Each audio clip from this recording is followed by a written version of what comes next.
E olha, Êxodo capítulo 2, segunda vez que eu leio o Êxodo hoje, né? Êxodo capítulo de número 2, a palavra Êxodo significa saída. Êxodo capítulo de número 2, quem encontrou, por gentileza, diga amém. Meu tecladista me ajuda que eu fico mais espiritual. Foi-se um homem da casa de Levi e casou com uma filha de Levi. A mulher concedeu e deu à luz a um filho, e vendo que ele era formoso, escondeu-o por 3 meses. Diga comigo, escondeu. Não podendo, porém, escondê-lo por mais tempo, tomou para ele uma arca de juncos e a revestiu de betume e pés, pondo nela o menino, colocou-a entre os juncos à margem do rio Nilo. A sua irmã postou-se de longe para saber o que lhe aconteceria. A filha de Faraó desceu para banhar-se no rio, e as suas criadas passeavam à beira do rio. Vendo ela a arca no meio dos juncos, mandou a sua criada buscá-la, e abrindo-a, viu a criança, e eis que o menino chorava. Então ela teve compaixão dele e disse: este é um dos filhos dos hebreus. Então a irmã do menino perguntou à filha de Faraó: queres que eu vá chamar uma ama dentre as hebreias para que crie esse menino para ti? Respondeu-lhe a filha de Faraó: vai. Foi, pois, a moça e chamou a mãe do menino. Disse-lhe a filha de Faraó: leva este menino, cria-mo, e te darei o teu salário. E a mulher tomou o menino e o criou. Quando, pois, o menino já era grande, ela o trouxe à filha de Faraó, o qual o adotou e lhe chamou Moisés, dizendo: porque das águas o tirei. Só até aí. Uma das histórias mais fascinantes da Bíblia Sagrada é a história de Moisés. Moisés é um dos maiores nomes do Antigo Testamento. Moisés representa a lei. A lei foi dada por intermédio de Moisés. Moisés era um homem conhecido por falar com Deus face a face. Moisés representa uma grande parte das escrituras do Antigo Testamento. Moisés foi um homem que subiu ao monte, e durante 40 dias, ou melhor, 80 dias, porque 40 dias ele esteve no monte, recebeu as revelações do Senhor, os 10 mandamentos, o decálogo, escrito na tábua, que você fez catequese. Ele recebeu os 613 mandamentos da lei judaica, e quando ele desceu, depois de 40 dias, alguns teólogos acreditam sem comer, beber e dormir, e eu não sei se ele conseguiu essa façanha, mas ele estava num ambiente profético, 40 dias, e a Bíblia diz que ele desce com a tábua dos 10 mandamentos, escrita numa pedra pelo dedo de Deus. Quanto não valeria aquela tábua? Valeria muito mais do que a Mona Lisa no Museu de Louvre, valeria muito mais do que uma pintura de Michelangelo. Aquela tábua que valeria milhões e milhões e milhões, estava nas mãos de Moisés, e quando ele desce, 40 dias, o próprio Deus escreveu naquela tábua. Quando ele mostra para Israel, Israel está em festa, e a Bíblia diz que ele fica tão nervoso, porque fizeram um bezerro de ouro, à pressa, ninguém esperou ele voltar, começaram a adorar outros deuses, ele pega e quebra aquela pedra. Ah, Moisés, ele desperdiça, ele quebra aquela pedra, e Deus fala para ele: bonito, né? Tu quebrou a pedra? Ele: quebrei. Sobe o monte, e fica mais 40 dias, agora quem vai escrever na pedra é você. Moisés sobe e fica mais 40 dias, e recebe revelações profundas. Esse homem, que teve a ousadia de dizer: irmãos, apontando para Jesus, ele diz: Deus há de levantar um homem semelhante a mim, para libertar vocês. Um homem que é um exemplo, o maior vulto do Antigo Testamento. A história dele começa de uma forma diferente. A Bíblia diz que alguém que era da tribo de Levi, casou-se com uma mulher da tribo de Levi, e teve um filho.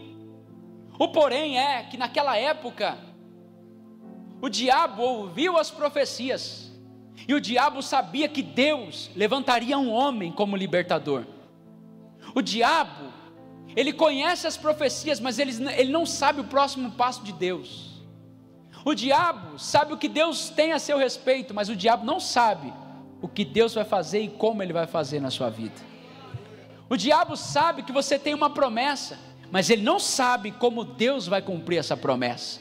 E é por isso que ele vai tentar fazer de tudo para você desanimar. Ele sabe que sobre você tem uma palavra, mas ele não sabe a hora que essa palavra vai ser colocada em prática. O diabo então, ele fala no coração de Faraó: bom, a gente não sabe quem é o menino, vamos fazer o seguinte, Faraó, já que não sabemos quem é o menino que vai nascer, a partir de agora, todo menino que nascer, mata. E a ordem é o seguinte: se for menino, mata, se for menina, deixa viver, porque a promessa era que Deus levantaria um varão. Então as parteiras recebem uma ordem: se for menino, mata, se for menina, deixa viver. Esse período, o povo de Israel estava crescendo, preste atenção aqui, porque é uma introdução. O povo de Israel estava prosperando. Quem era o povo de Israel? Abraão tem um filho, Isaac. Jacó tem 12 filhos, dentre um José. José é vendido e vai para o Egito. José se torna um grande homem. Você conhece a história de José? Todas as nações estavam passando fome. José traz a sua família, cerca de 70 pessoas, que saem da nação de Israel e vêm para o Egito. Agora, José está bem, porque ele é o governador.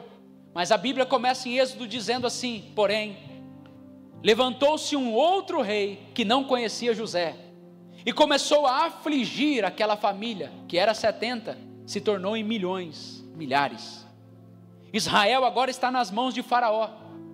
Capítulo 1, versículo 12. Mas a Bíblia diz assim: quanto mais Faraó perseguia, mais o povo crescia. Quanto mais Faraó apertava, mais o povo dava lucro. Quanto mais Faraó tentava frear o crescimento, mais o povo prosperava. Quanto mais, eu estou falando, tem gente que não está entendendo. Quanto mais o povo era perseguido, mais Deus os fazia crescer. Quanto mais Faraó tentava parar, mais o povo se multiplicava. Quanto mais perseguia, mais dava ibope. Eu estou falando da sua vida, você não está entendendo. Quanto mais o inimigo tentava parar, mais o povo prosseguia. Quanto mais o inimigo tentava frear, mais o povo avançava. Deus tem uma promessa, e eu quero profetizar na sua vida. Se você tem fé, levante a sua mão. A perseguição não impedirá o seu crescimento. A perseguição é a mola propulsora que vai fazer você crescer mais ainda. E se você estiver sendo perseguido, se prepare. Deus usa a perseguição como forma de crescimento na vida de um cristão. Receba essa palavra da parte de Deus. Receba essa palavra. A perseguição te faz crescer. Alegre-se na perseguição. Eu estava sentado com um grande homem de Deus. Eu disse para minha esposa, e nós sentamos na mesa, e eu disse assim: rapaz, uma coisa ruim são os haters, né? Os haters é complicado. Aquelas pessoas que ficam colocando comentários, sabe? Aquelas pessoas são terríveis. Eu falei para ele, por que as pessoas colocam comentários? Um comentário revela mais o coração do outro do que o seu. O comentário revela mais o coração dele do que a sua postagem. Então não se preocupe com aquilo que está sendo comentado, porque o que está sendo comentado é o coração de alguém sendo colocado ali. Se alguém escreve palavras de baixo calão, a boca fala do que o coração está cheio. Se a pessoa escreve ódio, porque dentro dela tem ódio. Se a pessoa escreve raiva, porque dentro dela tem raiva. Se a pessoa critica, dentro dela tem crítica. Eu só dou aquilo que eu tenho. Então eu comecei a falar para ele. Eu disse: rapaz, esse tempo aí até teve uma perseguição comigo, mandaram umas mensagens assim. Ele falou assim para mim: a perseguição é uma bênção. Eu disse: uma bênção para você, para mim não. Ele disse: uma perseguição é uma bênção. Ele falou assim: eu fiquei milionário por causa de uma perseguição. Eu falei: aí é outra coisa, me conta. Ele disse: rapaz, eu tinha um curso que eu não vendia de jeito nenhum. Eu tinha um curso que não dava certo. Eu tinha um curso que não ia para frente. Fazia uma venda aqui, outra acolá. Até que um hater entrou na minha vida. Eu disse: e aí? E ele começou a descer além em mim, falar mal de mim. Os irmãos da igreja descobriram. e começaram a comentar, e marcar outros irmãos, e marcar outros haters. A minha publicação subiu, e eu vendi milhões em uma semana. Não reclame da perseguição. Deus pode estar usando a perseguição para promover você. E quando te perseguirem, saiba, está próxima a sua vitória. Tentaram perseguir a igreja, e foi no período que a igreja mais cresceu. Crente omelete, quanto mais bate, mais cresce. Quanto mais tentarem perseguir alguém, mais darão ibope para aquela pessoa. Então, eu vejo que Faraó tentou matar, e ele deu ordem para as parteiras. Olha aqui para mim, por gentileza. Ele deu ordem para quem? Para as parteiras. Tinham 2 parteiras. As 2 parteiras estão em Êxodo, depois você pode ler, o nome delas estão ali. Pura e mais uma outra. Elas estavam ali, e eu imagino a hora do parto. A ordem era para... A ordem é para... Fala, irmão, senão eu vou... A ordem é para... Eu imagino as parteiras. Naquela época não existia parto cesariano. Então era uma vai na barriga, a outra força a menina. Não tinha aquele parto na água. Não tinha nada disso. Era tradicional mesmo. Eu não estava lá, irmãos. Era só estudo que nós... Eu imagino uma empurrando a barriga e outra dizendo, está vindo, empurra. E a outra, está vindo, empurra, está vindo. E de repente, nasce um menino. Preste atenção aqui. E quando nasce o menino, a Bíblia diz, as parteiras temeram mais a Deus do que Faraó. Segura na cadeira aí, por favor. Aquele menino, ele tinha tudo para morrer, sim ou não? Porque havia uma ordem para matar. Mas a Bíblia diz que caiu na mão de 2 parteiras, e elas temeram mais a Deus do que a... Preste atenção, olha o que Deus falou comigo. Meu filho, diga ao meu povo, para eles descansarem, porque a sua vida vai cair na mão da pessoa certa.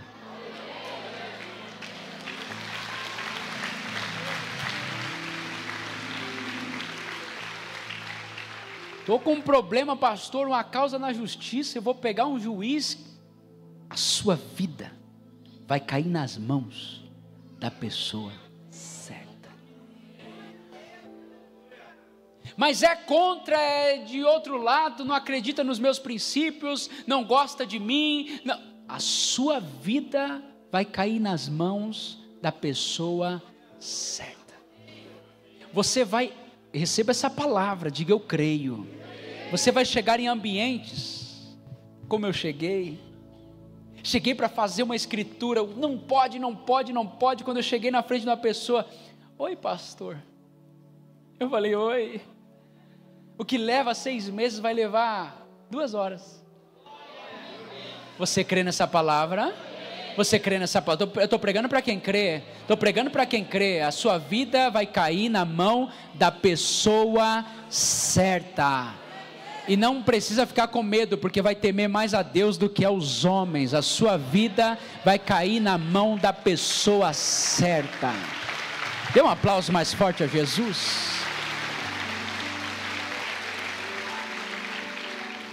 A Bíblia Sagrada diz que aquelas mulheres temeram mais a Deus. Por que, pastor? Por que elas temeram mais a Deus? Porque sobre aquele menino tinha uma promessa. E sobre quem tem uma promessa, às vezes nós esquecemos de uma coisa.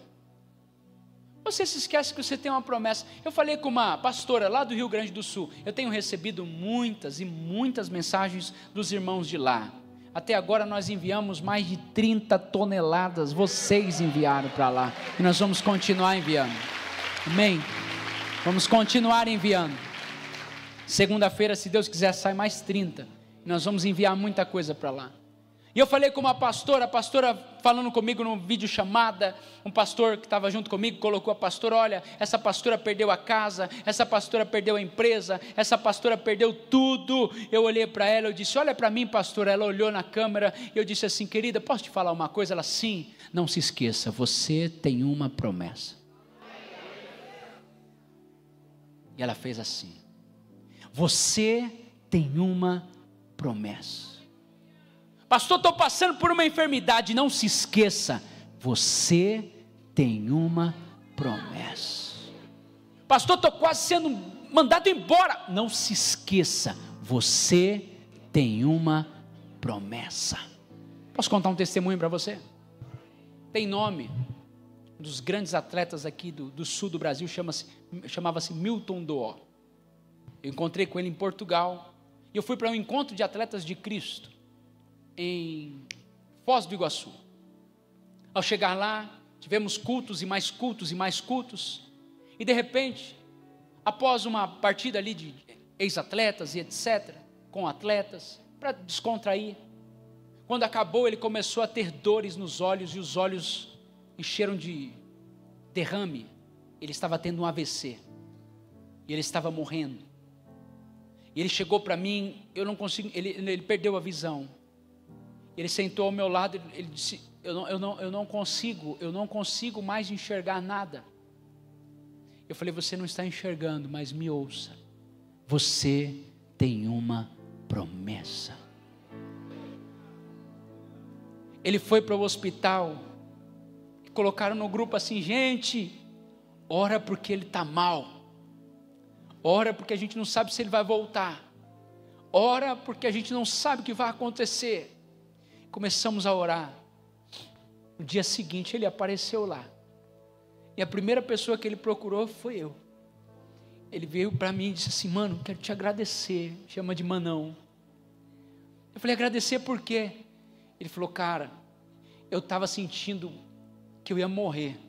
Mas lá no fundo tinha uma voz dizendo: não se esqueça que você tem uma promessa.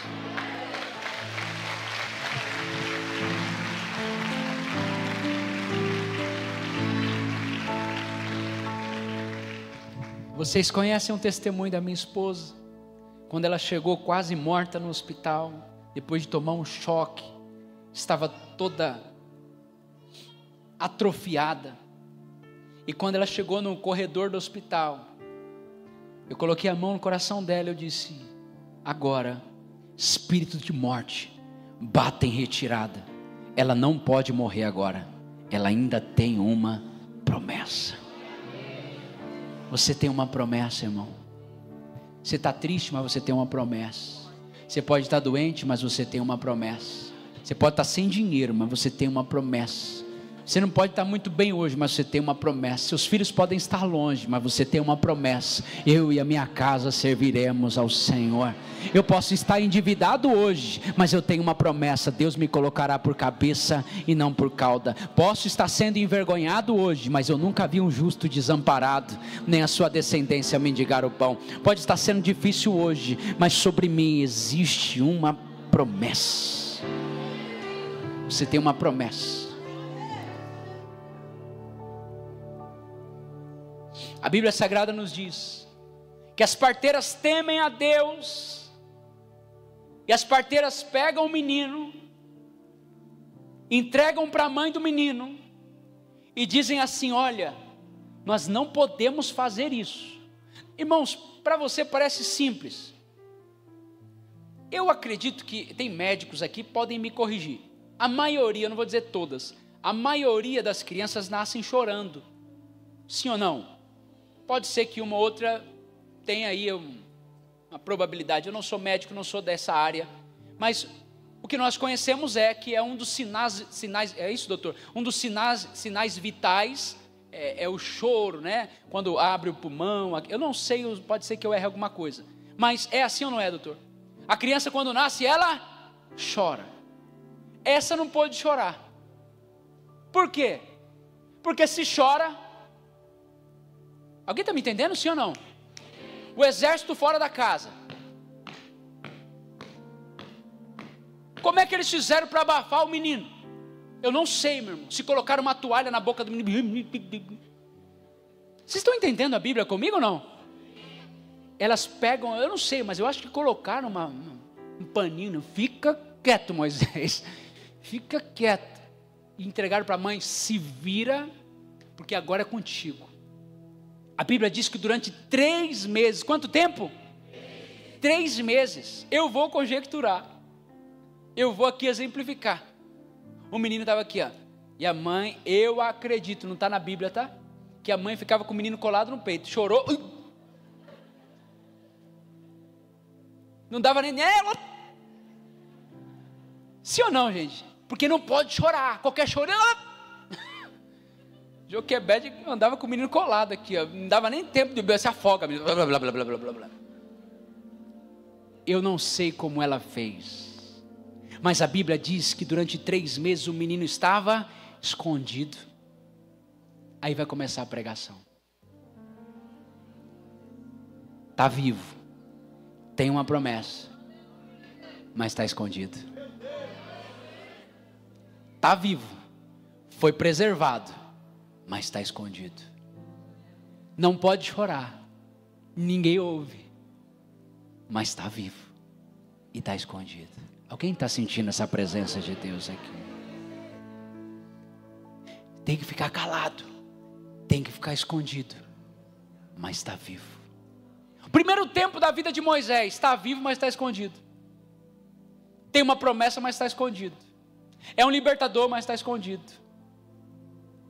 É um homem de Deus, mas está escondido. Nasceu para cumprir um propósito, mas está escondido. Ninguém sabe que ele existe. Ele está escondido. Se alguém estiver sentindo essa presença de Deus aqui. Tem gente aqui, meu irmão, que Deus te preservou no passado. Deus não deixou você morrer quando você estava doente. Você está vivo. Deus, estou vivo, mas está escondido.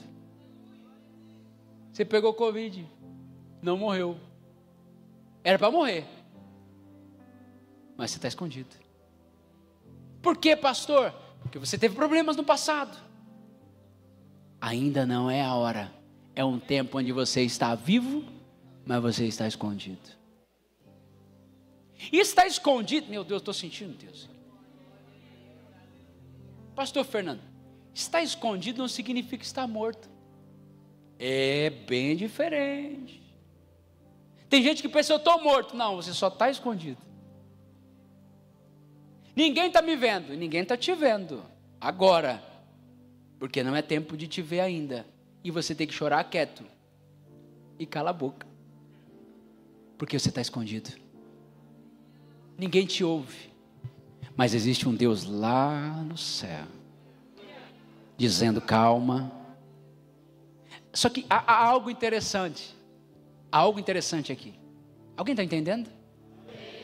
Algo interessante que a Bíblia diz: mas não podendo mais esconder o menino. Só meu Deus do pastor. Mas não podendo mais esconder o menino. Mas não poder, por quê, meu irmão? Porque tem hora que não dá mais para esconder quem tem um chamado. Tem hora que não dá mais para esconder quem tem uma promessa. Onde é que ele está trabalhando? Sei lá, nunca mais eu vi. Parece de vez em quando por aqui. Nas redes sociais está sumido, né? Ele está escondido. Não significa que está morto. Ele só está. Eu estou sentindo que Deus está falando com pessoas aqui. Engraçado, não vi mais. Pois é, será que morreu? Não, meu irmão, não morreu não. Ele está no tempo do anonimato. E tem gente que passa pelo tempo do anonimato e as pessoas pensam assim: morreu. Não morreu não. Cadê José? Sei lá, os irmãos devem ter morrido. Não, ele estava escondido. No tempo determinado, Deus ia mostrar onde ele estava. Onde é que está Jesus? Nasceu, filho de Maria, com 12 anos apareceu aqui, ensinou um monte de coisa, e até os 30, sei lá, está escondido. Cadê Davi? Sei lá, apareceu, matou o gigante, foi para a caverna, está escondido. Aprenda a discernir o tempo que você está passando. Estar escondido não significa estar morto. Estar escondido significa estar guardado para um tempo determinado. A Bíblia diz: não podendo mais esconder, porque tem hora que não dá mais para esconder, meu irmão. Tem hora que não dá mais. Tem hora que Tem hora que não dá mais para esconder. Quem nasceu para brilhar. Eu estou pregando numa graça, não sei se você está entendendo isso. Vai chegar uma hora. Levante a sua mão aí, levante a sua mão aí. Vai chegar uma hora que você não vai ficar mais escondido, porque ninguém esconde o que Deus quer mostrar. Você está escondido hoje, mas pode ser que amanhã Deus te mostre para muita gente, dizendo: esse aqui é escolhido, eu preservei ele para um tempo determinado. Ele está entristecido porque ele está pensando que tudo acabou, e não acabou. Ele só está escondido, e na hora certa eu vou mostrar para muita gente que ele tem um chamado, e ele vai ser a resposta de oração para muitas pessoas. Se você crer, dê um brado de vitória aí, aplauda ao Senhor, aleluia.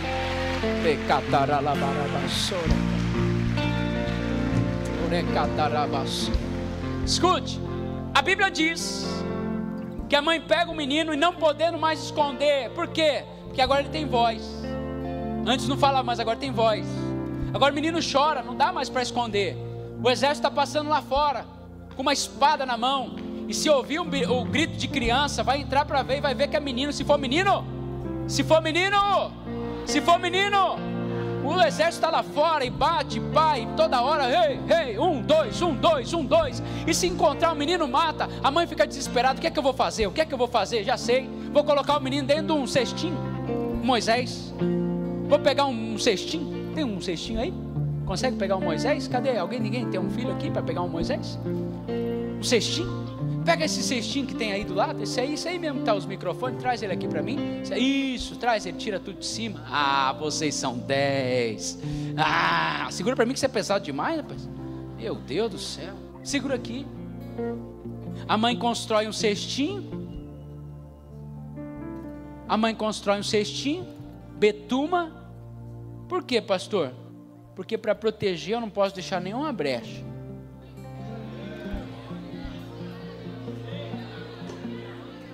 Tem que betumar, porque se ficar alguma brecha, pode acabar com a promessa.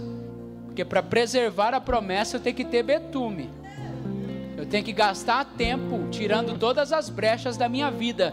Porque se eu quiser preservar uma promessa, eu não posso colocar na água de qualquer jeito. A água fala de povos, então eu não posso lançar nos povos algo que tem brecha. Porque se tiver brecha, vai acabar com a promessa. Você não está entendendo. Primeiro eu tiro as brechas para preservar a promessa, porque tem gente que quer preservar a promessa, mas vive debaixo de brecha. Quem tem brecha, a água entra, depois que a água entra, mata a promessa. Então antes de colocar a promessa na água, vê se está bem betumada, está bem protegido, não tem nenhuma brecha, coloca nas águas. Aí Moisés vai entrar num outro processo. Ele vai viver o tempo da oscilação, ó. Como é que ele estava na água? Meu irmão, você não está na pregação não? Como é que ele estava na água? Ora estava em cima, a correnteza, ora está embaixo. Está oscilando. Ora está bem, ora está mal. Ora está bem, ora está mal. Mas está guardado, mas está protegido. Mas está protegido. Olha, dê um aplauso ao Senhor, Escute. Moisés está ali dentro. E os crocodilos?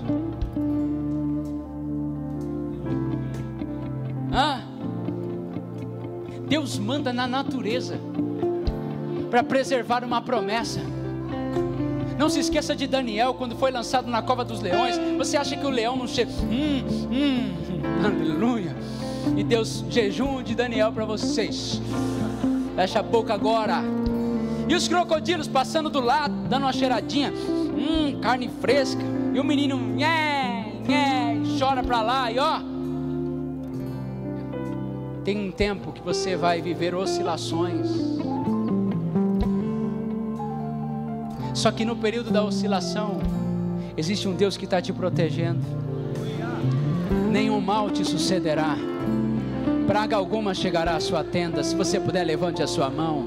Nenhum mal te sucederá. Praga alguma chegará à sua tenda. Deus vai preservar você em tempos de oscilação. Deus vai guardar a sua casa em tempos de oscilação, porque o tempo da oscilação vai passar. Alguém crê nisso? O menino vai oscilando, e de repente o menino para. A Bíblia diz que parou perto dos juncos, cheio de plantinha. Não está lá. Não reclame quando as coisas param de acontecer, porque talvez quando as coisas param de acontecer é porque algo grande está prestes a começar a acontecer. Pastor, tudo parou. Não. Gente, eu não sei se você está entendendo o que Deus está falando. Parece que Deus está narrando a vida de muitas pessoas. Tudo está parado, e Deus está dizendo: está parado porque eu quis que parasse ali, porque se eu quisesse que continuasse, estaria continuado. Agora não, eu quero que pare aqui, vai ficar parado. E agora, e os crocodilos, deixa que eu cuido do resto. Lá está o menino chorando. Agora vai começar. Do outro lado do rio tem uma moça bonita, parecida com a minha esposa, olhando no espelho, fazendo assim com o cabelo. Do outro lado do rio tem uma mulher. Espelho, espelho meu. Preste atenção, é Bíblia, pode ler. Ela: ai, que vontade de tomar um banho, cadê meu Dove? É rica? Minha toalha, minha bana com rabo de pavão. E lá está ela: vou descer para tomar um banho, toda bonita. E ela desce. Quando ela desce, naquela hora o cesto para. Não, peraí. Quando ela desce, naquela hora o cesto para. Se ela tivesse descido 10 minutos antes, o cesto não estaria ali, mas ela desce na mesma hora. A dona rica vai descer na mesma hora, filha de Faraó, vai descer naquela hora e vai encontrar um menino por coincidência. Não, você não está entendendo. Ninguém vai passar na sua vida por coincidência. Deus já preparou alguém que vai tirar. Meu Deus do céu,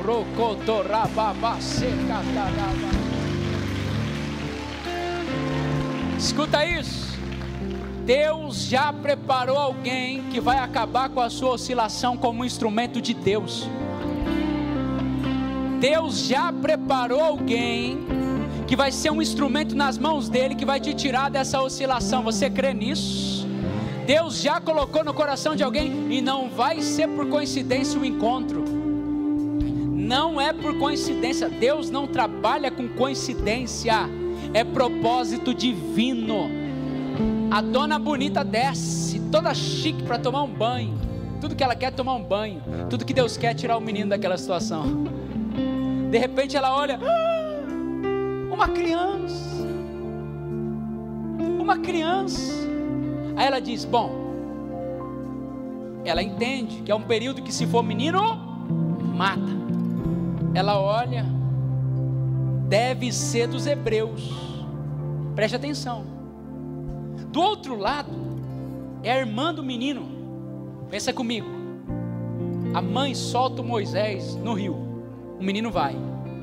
Na outra margem do rio está a irmã de Moisés olhando: onde é que ele vai? Onde é que ele vai? Onde é que ele vai? Onde é que ele vai? A irmã está olhando: onde é que ele vai? Quando para o cestinho, a irmã fica só olhando: quem que vai pegar esse menino? De repente a moça pega.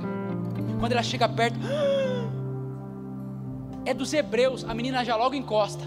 Irmã dele: eu acho que deve ser dos hebreus mesmo. Alguém está entendendo? E a mãe em casa chorando: meu filho, parece que eu perdi. Aquilo que eu gerei saiu das minhas mãos. Aquilo que eu gerei parece que não é mais meu. Aquilo que eu gerei parece que não tem mais sentido para mim. Aquilo que eu gerei parece que eu perdi. Eu abri mão daquilo que é meu. Agora tudo acabou.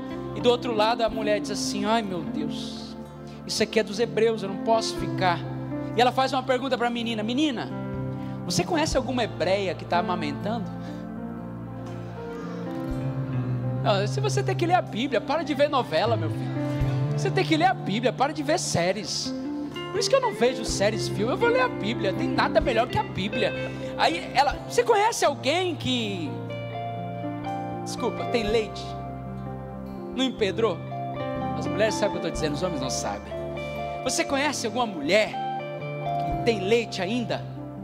Aí ela diz: olha, eu conheço uma mulher que eu acho que cuidaria muito bem dele. Aí a moça diz assim: faz o seguinte, leva esse menino para a mãe e eu vou pagar um salário. É o que diz a Bíblia. E não era o salário mínimo não, irmão. Senão não dava nem para dar glória. Leva, e eu vou pagar um salário. De repente a menina chega em casa: mãe, presta a sua carteira de trabalho, por favor.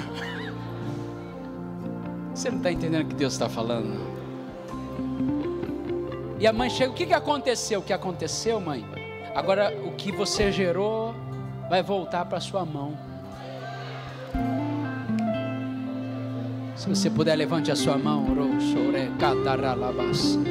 O que você gerou vai voltar para sua mão, e vai voltar muito melhor. E vai voltar muito melhor do que quando saiu. O que você gerou vai voltar para sua mão. Fique tranquilo, porque Deus é um Deus de restituição.